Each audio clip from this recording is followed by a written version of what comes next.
So hey guys, welcome back to our channel Focus Studies. This is Saket Kumar और आज हम अपना अगला टॉपिक शुरू करने जा रहे हैं जो कि है हंगर हार्डशिप एंड क्राइसिस। पिछले टॉपिक में हमने पढ़ा था रोमांटिसिज्म में जो कि एक इमेजिनेशन था। अब हम मतलब एक आइडियोलॉजी था। अब हम अपना अगला टॉपिक शुरू करने जा रहे हैं जो कि है हंगर हार्डशिप एंड क्राइसिस। अब hunger hardship and crisis topic से हमें क्या समझ में आता है कि हंगर जो हम वहाँ पे भूख के चलते जो क्या बोलते हैं प्रोटेस्ट शुरू हुए थे और फूड क्राइसिस जो हुआ था वहाँ पे फूड प्राइस इंक्रीज होने के चलते, फिर हार्डशिप जो हुआ उसके चलते, फिर प्राइसेस इंक्रीज होने के चलते, और फिर जो क्राइसिस आया उसके बारे में, जो क्राइसिस सिचुएशन जो क्रिएट हुआ उसके बारे में पढ़ेंगे। तो इस टॉपिक में हम ये पार्ट्स को पढ़ेंगे, ठीक है। अब इस टॉपिक में है क्या क्या, तो हम पॉइंट बाय पॉइंट इसमें देखेंगे। सबसे पहले हार्डशिप की बात करते हैं, तो किस तरह की हार्डशिप आएगी। वहाँ पे इकोनॉमिक हार्डशिप आएगी, ठीक है, इकोनॉमिक हार्डशिप। अब इकोनॉमिक हार्डशिप का मतलब क्या है कि वहाँ पे इकोनॉमी में बहुत ज़्यादा प्रॉब्लम आई थी कि जो मतलब रिच क्लास थे वो तो ठीक थे, फिर भी जो लोअर क्लास थे वो और लोअर होते जा रहे थे, ठीक है। ये था वहाँ का इकोनॉमिक क्राइसिस जो कि आने कब से शुरू हुआ, 1830 से। अब 1830 में इकोनॉमिक हार्डशिप क्यों आना शुरू हुआ। अब इकोनॉमिक हार्डशिप आने का कारण ये था अचानक से पॉपुलेशन का बहुत ज़्यादा इंक्रीज होना। अब जब पॉपुलेशन साइज अचानक से बहुत ज़्यादा इंक्रीज हुआ तो देखिए कितनी सारी प्रॉब्लम्स होती है।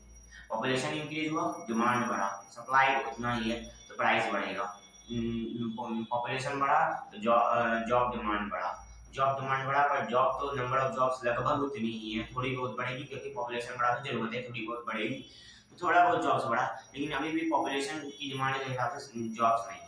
और जब जॉब्स नहीं है तो वो लोग ज़्यादा कमा नहीं पाएंगे, जब ज़्यादा कमा नहीं पाएंगे तो लोअर क्लास और लोअर होते जाएगा, तो ये एक बड़ा कारण है, ठीक है। अब जब जॉब नहीं है तो क्या होना, यूरोप में पॉपुलेशन के इंक्रीज होने के कारण जॉब्स तो थे नहीं, अब रूरल एरियाज में तो और जॉब नहीं मिलेंगी, तो माइग्रेशन स्टार्ट हुआ पीपल का, लोगों का माइग्रेशन स्टार्ट हुआ पॉपुलेशन का। अब कहाँ से माइग्रेशन स्टार्ट हुआ, तो माइग्रेशन स्टार्ट हुआ लोगों का कहाँ से, तो रूरल एरिया से माइग्रेट किए लोग यूरोप के ओवर क्राउडेड स्लम्स में, अर्बन एरियाज के। अब ये माइग्रेशन अब ये माइग्रेशन में तो वो लोग स्लम्स में क्यों गए, ये भी एक क्वेश्चन हो सकता है।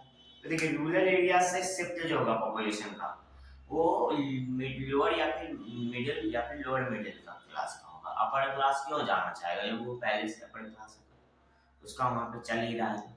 तो वो जो लोअर क्लास गएगा वो तो पहले से लोअर क्लास मिडिल क्लास, वहाँ जाके उसको और लोअर बन जाएगा, जो मिडिल होगा वो मिडिल लोअर क्लास बन जाएगा।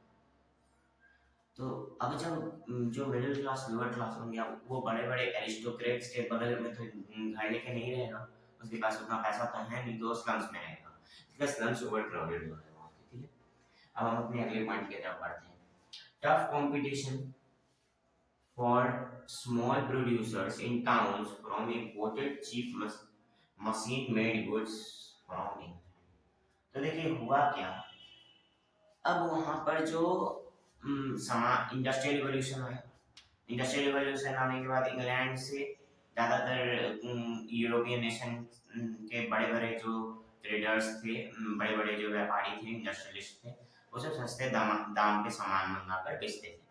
अब इसके चलते क्या हुआ कि जो स्मॉल प्रोड्यूसर्स थे उनके पास उतना पैसा तो था नहीं कि वो इंपोर्ट एक्सपोर्ट करें, तो वो लोग जो प्रोड्यूस करते थे वही बेचते थे, और जो प्रोड्यूस करते थे वो हैंडमेड रहता था, इसलिए उसका प्राइस ज़्यादा रहता था मशीन मेड गुड्स से, क्योंकि मशीन मेड गुड्स में टाइम कम लगेगा और मतलब एनर्जी कम लगेगा, वर्क फोर्स ज़्यादा नहीं लगेगा, एक बार जो पैसा लग गया दूसरा बार फिर लेबर को उतना रिक्वायरमेंट रहेगा नहीं तो उतना देना नहीं पड़ेगा, तो इसलिए उससे प्राइस घट गया था, जिस वजह से कि लार्ज प्रोड्यूसर तो सस्ते दाम पे बेच रहे थे, स्मॉल प्रोड्यूसर्स वही सेम सामान को अगर ज्यादा दाम पे बेचेंगे तो उनसे कोई लेगा नहीं, वैसे क्या उन लोग के लिए टफ कंपटीशन स्टार्ट हुआ। और यही चीज हुआ टेक्सटाइल इंडस्ट्री में, वहाँ की जो टेक्सटाइल इंडस्ट्रीज थी उनके साथ यही सेम चीज हुआ। अब टेक्सटाइल इंडस्ट्री के जो मतलब जो प्रोड्यूसर्स थे वो सब स्मॉल इंडस्ट्री चलाते थे, स्मॉल स्केल इंडस्ट्री। अगर स्मॉल स्केल इंडस्ट्री चलाते थे तो स्मॉल स्केल में जब टेक्सटाइल इंडस्ट्री चलाते थे तो प्रोडक्शन का अमाउंट भी कम होता था, सप्लाई कम लेकिन मेहनत ज़्यादा। और वही सेम चीज़ जो इंग्लैंड से चीप गुड्स मंगाते थे उनके लिए क्या है कि सप्लाई ज़्यादा और कॉस्ट कम, और जब सप्लाई ज़्यादा कॉस्ट कम रहेगा तो वो लोग भी सस्ते में बेचेंगे, लेकिन इनके लिए क्या था, सप्लाई कम कॉस्ट ज्यादा। अब जब कॉस्ट ज्यादा सप्लाई कम तो उनको इस प्रोडक्ट्स को महंगे दाम पे बेचना पड़ेगा, उनसे इनको कम से कम महंगे दाम में बेचना पड़ेगा। तो इससे क्या होगा कि स्मॉल टेक्सटाइल इंडस्ट्री वालों को बहुत दिक्कत फेस करना पड़ेगा। अब यही टेक्सटाइल इंडस्ट्री के जो फार्मर्स टेक्सटाइल के लिए जो सामान देते थे रॉ मटेरियल, वो फार्मर्स अब स्ट्रगल करना शुरू किए under the burden of the federal dues and obligations. अब ये जो फेडरल ड्यूज और ऑब्लिगेशंस उनके ऊपर लगाए गए थे, किसके द्वारा लगाए गए थे, तो वो लगाए गए थे एरिस्टोक्रेट्स के द्वारा, वहां पे जो रहते थे जिनसे इन्होंने कुछ कर्ज लिया था या फिर उनकी जमीन पर जब ये टेनेंट्स के जैसे काम करते थे, ठीक है, रेंट पर, which cause rise in food prices. अब देखिए, अब जब वो फेडरल ड्यूज के नीचे दबे तब उनको भी तो अपना पैसा कहीं से निकालना है, तो क्या करते थे, फूड प्राइसेस को बढ़ा के कहीं कहीं से थोड़ा बहुत पैसा निकालते थे, ठीक है। और फूड प्राइसेस बढ़ने का कारण भी है कि देखिए इन लोगों को मेहनत जिस हिसाब से लगता था, प्लस उधर इनको रेंट भी ज्यादा देना पड़ता था, इसलिए फूड प्राइसेस इनको बढ़ाना पड़ता था। प्लस क्या होता था ना कि एरिस्टोक्रेट्स क्या करते थे, इनसे सस्ते में दाम में सामान खरीद कर ज्यादा महंगा बेचते थे, इससे भी प्राइस बढ़ जाता था। During the time of bad harvest और ज्यादा प्राइसेस बढ़ जाता था फूड का, और हार्डशिप का टाइम भी था, और जब हार्डशिप का टाइम था तो हार्वेस्ट भी सही नहीं हो रहा था, तो इसलिए फूड प्राइसेस और बढ़ रहा था। अब हार्वेस्ट सही नहीं हुआ तो प्राइसेस कैसे बढ़ेगा, तो देखिए सप्लाई कम है, सेम बात, सप्लाई कम डिमांड ज्यादा। अब जब सप्लाई कम डिमांड ज्यादा तो क्या होगा कि प्राइसेस ऑटोमेटिकली बढ़ेगा, क्योंकि लोग को चाहिए। अब जो सबसे ज्यादा दाम दिया उसका हो गया, एक तरह से जो बोली लगता है, बिडिंग होता है, उस तरह से हो गया है, तो प्राइस तो बढ़ेगा ही। अब लोग ज्यादा ज्यादा दाम में खरीदना चाहे तो प्राइस तो बढ़ेगा ही। अब उसके बाद आते हैं केस पे 1948 का, when food crisis and widespread unemployment brought population on Paris out on foods.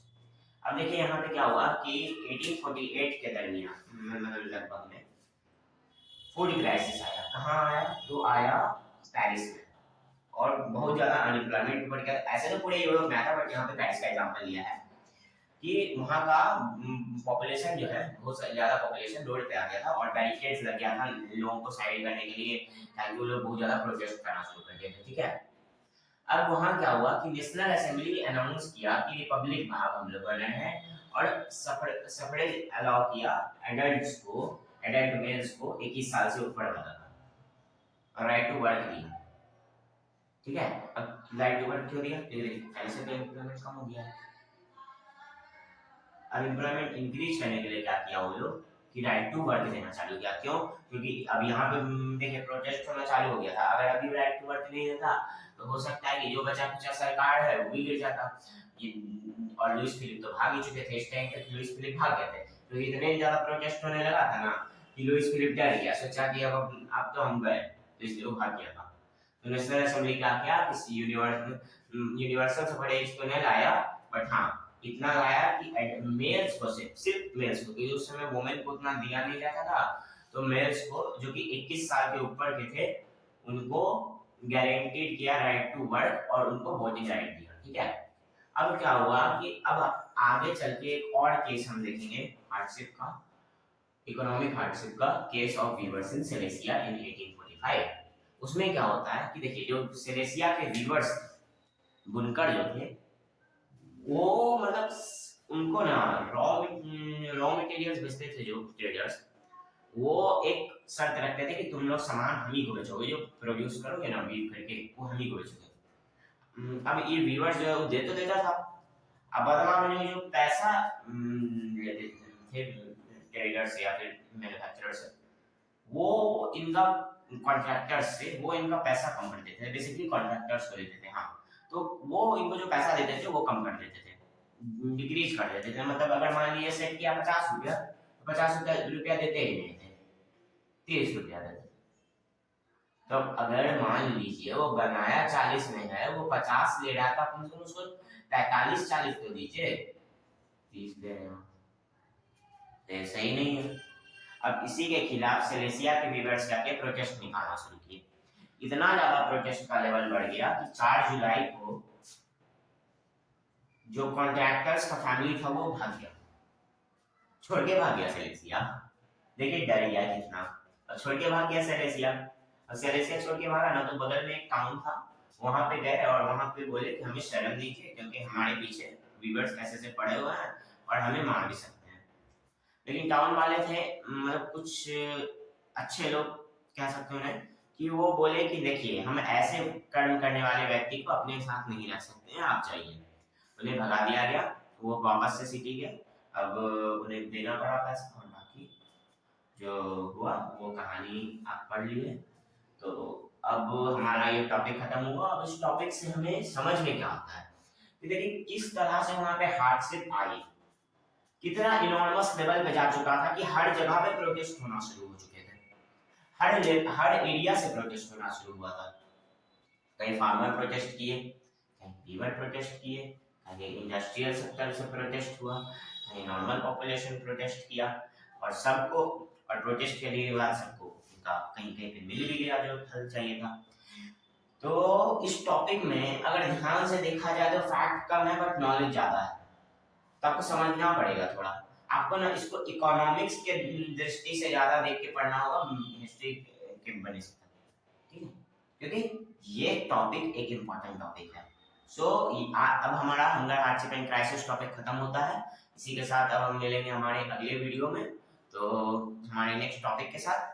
तो thanks for watching focus studies. और अगर आपको किसी भी पार्ट में कुछ भी दिक्कत हो तो हमें कमेंट कीजिए, हमारे वीडियो को लाइक शेयर कीजिए और हमारे चैनल को सब्सक्राइब कीजिए। Thanks for watching.